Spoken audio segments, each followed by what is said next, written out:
Ад школьнага праекта да прафесійнай кар'еры. Так называецца конкурс, які політэхнічны каледж праводзіць ужо 4-й раз запар. Сёлета ў ім прымаюць удзел прадстаўнікі 24 навучальных устаноў. Некаторыя прэзентуюць адразу некалькі работ, таму ўсяго на конкурсе 87 даследаванняў. Цель проведения нашего конкурса заключается в том, чтобы дать возможность участникам каким-то образом проявить себя, то есть показать свои умения, навыки, раскрыть свой талант, чтобы в дальнейшем они как можно быстрее сориентировались, кем они хотят стать в будущем.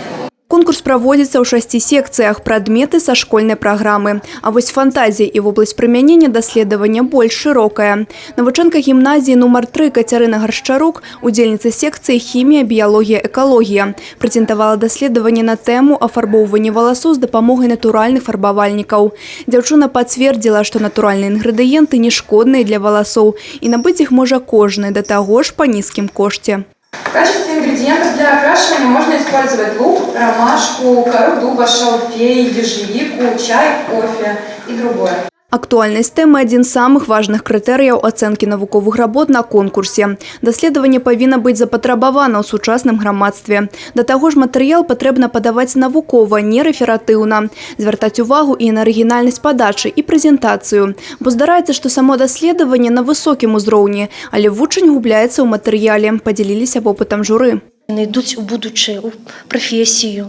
Яны вучацца пісаць навуковыя даследаванні.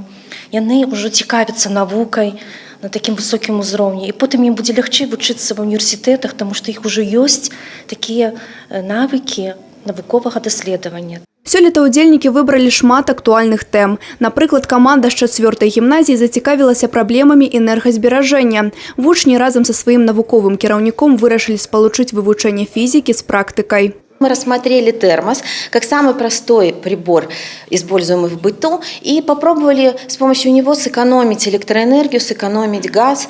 Рассчитали суммы денег, которые могут сэкономить ребята. В пределах семьи, конечно, это не очень много, но в пределах класса суммы получились глобальные. А если еще рассчитать за год, получилась вообще огромная сумма. Удзельнікі ўпэўнены, даследаванні ў рамках такога конкурса прынясуць карысць не толькі іх будучай прафесіянальнай дзейнасці, але і ўсяму грамадству. Анастасія Цыкунт, Іграна Капян, тэлерадыёкампанія «Брэст».